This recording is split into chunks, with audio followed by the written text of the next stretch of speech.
Bon, l'autre fois, je suis tombée sur un de mes anciens tweets où je donnais des conseils aux personnes cis pour être un ou une bonne alliée et certaines choses qu'il faut éviter de dire ou de faire. Et je me suis dit qu'en faire une vidéo, ce serait quand même pas mal, où je pourrais développer un peu plus ces idées. Je précise, évidemment, que c'est un avis personnel, mais c'est vrai que dans la plupart des cas, ce que je dis c'est plutôt général. Du coup, je m'adresse principalement aux personnes cis qui voudraient s'informer. Déjà, effacez de votre vocabulaire le terme de transsexuel. Et deux raisons très simples. Premièrement, c'est un terme psychiatrique qui a été utilisé à l'époque pour désigner la transidentité comme une maladie. C'est un terme qui a été inclus dans les années 80 dans la liste des troubles mentaux. Et ce n'est que plus tard que le terme de personne transgenre a vu le jour.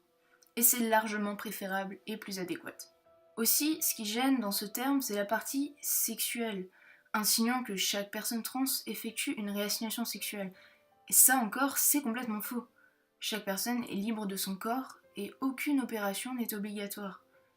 Si je précise que le mot transgenre est un adjectif et pas un nom. Par exemple, on ne dit pas c'est un ou une transgenre, on va dire elle est une personne trans ou une femme trans, un homme trans, peu importe.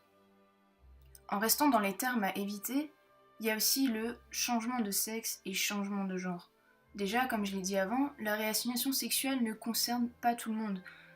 Quand bien même une personne trans ressentirait le besoin d'avoir cette opération, vous n'êtes pas censé savoir ce qu'elle a entre les jambes. Et on ne change pas non plus son genre, on va simplement, dans la plupart des cas, changer la manière dont nos proches et la société en général nous considèrent, afin d'être vus tels que nous sommes. On ne change pas de genre, on ne se sent pas d'un genre, on est un genre. Personnellement, c'est aussi ce qui me gêne quand on dit « c'est une femme à la base qui se sent homme ». Alors non, je ne me sens pas homme, je suis un homme. Et à la base, je suis un homme aussi. Le plus juste, ce serait soit de dire que je suis un homme transgenre, soit que je suis un homme assigné femme à la naissance. Est-ce qu'en demandant à une personne cis pourquoi elle est son genre, vous croyez qu'elle va vous répondre qu'elle se sent comme ça? Non, elle va simplement vous dire qu'elle est comme ça. Alors pourquoi exiger ce genre de réponse de la part d'une personne trans alors que c'est même pas envisageable de la part des cis? Et puis, familiarisez-vous aussi avec les termes de femme trans et homme trans. Ça vous évitera de poser des questions stupides du style à la base t'es quoi? Non, une femme trans est une femme et un homme trans est un homme. C'est aussi simple que ça. Et depuis avant, je parle de personnes trans binaires, mais sachez aussi qu'il existe des personnes trans non binaires, bien souvent invisibilisées. J'y reviendrai plus tard. Je vous mettrai aussi le lien d'un lexique en description si certaines choses vous paraissent floues, n'hésitez pas à aller checker. Montrez du respect envers cette personne. Que ce soit une personne trans ou pas, chaque individu mérite d'être respecté. Si vous avez un ou une proche qui vous a fait son coming out, c'est qu'elle vous fait confiance et attend que vous fassiez un maximum d'efforts pour le ou la respecter.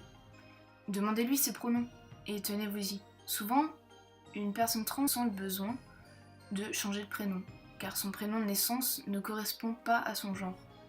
Encore une fois, je précise que c'est pas obligatoire, mais si c'est le cas, faites le maximum d'efforts pour respecter sa volonté. Si vous vous trompez au début, c'est pas grave, je sais bien que c'est dur de changer ses habitudes. Par contre, acceptez d'être corrigé quand vous gaffez.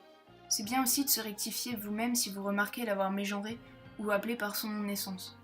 Mais ça sert à rien d'en faire 3 tonnes, du genre pardon, merde, je suis désolée, c'est l'habitude, voilà, je recommencerai plus. Non, en fait, ça c'est plus gênant qu'autre chose. Juste reprenez ce que vous venez de dire, ou si vous ressentez vraiment le besoin de vous excuser, un simple pardon, ça suffit. En tout cas, montrez-lui que vous voulez bien faire et que vous faites des efforts. Ça, c'est le plus important. Bien sûr, l'erreur est humaine. Ensuite, ne rendez pas out une personne transgenre sans qu'elle ne vous y autorise. Il y a plusieurs cas de figure. Soit la personne vit auprès d'un groupe de personnes l'ayant connue avant transition ou coming out. Dans ce cas-là, il peut y avoir des personnes ne sachant pas qu'elle est transgenre et utilisant toujours ses anciens pronoms ou son ancien prénom. Si elle a décidé de ne pas en parler à certains ou certaines, c'est qu'il y a une bonne raison. Parfois, on a le besoin de vivre caché aux yeux de telle ou telle personne parce qu'on a peur de subir de la transphobie, ou dans les propos ou dans les actes, ou tout autre type de harcèlement. Là, par exemple, j'ai plutôt en tête un milieu scolaire. Dans le second cas, c'est quand la personne vit stealth, c'est-à-dire qu'elle vit comme une personne cis. Tout le monde l'a toujours connue avec ses bons pronoms et son bon prénom, et elle pourrait avoir une apparence proche de celle d'une personne cis. On appelle ça le passing, mais pour moi le passing c'est des foutaises, on en reparlera dans une autre vidéo. Du coup, tout le monde autour d'elle pense qu'elle est une personne cis, mais bien sûr le choix de révéler qu'elle est trans ne lui est réservé qu'à elle et uniquement à elle. Qu'elle vous en ait parlé ou que vous l'ayez découvert par un moyen X ou Y, vous n'êtes personne pour la ôter. Ici aussi, c'est un moyen d'échapper aux discriminations et d'être perçu comme tout le monde. Discutez, rassurez-la. Parfois, une personne peut ne pas se sentir légitime, peut avoir peur pour la suite, pour faire son coming out ou autre chose. Elle aura parfois besoin d'une oreille attentive près d'elle dans les moments les plus difficiles. Alors soyez présent ou présente. Et surtout, croyez-la. Ne remettez pas en question son identité. Elle seule sait ce qu'elle est vraiment, et même si pour vous le fait d'être trans ou le fait qu'il existe bien plus que 2 genres vous échappe, croyez-la. Vous êtes bien sûr autorisé à poser des questions, si vous le souhaitez, mais attention tout de même à ne pas être trop intrusif ou intrusive. Vous n'êtes personne. Vous n'êtes personne pour décider si une action, un dire ou quoi que ce soit d'autre est transphobe. Si une personne concernée vous dit que c'est transphobe, bah c'est transphobe. Vous n'êtes personne pour juger de notre validité. Le tout basé sur les stéréotypes de genre conformément à notre société de merde. Un mec trans qui se maquille est valide.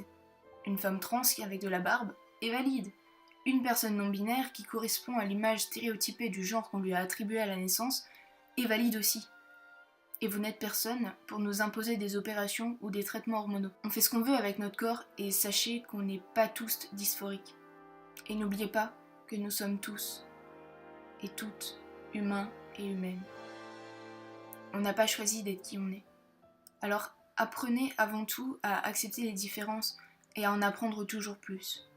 Parce que je suis persuadée que la nature humaine n'est pas si horrible. Je pense que les actes déshumanisants sont la plupart causés par un manque d'information. Parce que l'inconnu fait peur. Alors moi j'ai envie d'y croire. J'ai envie de croire qu'en donnant les clés, on va pouvoir arriver à quelque chose de mieux, quelque chose de beau. Moi j'ai confiance en toi, alors aide-moi à faire évoluer certaines mentalités. Maintenant t'as toutes les clés pour y arriver. Alors je compte sur toi.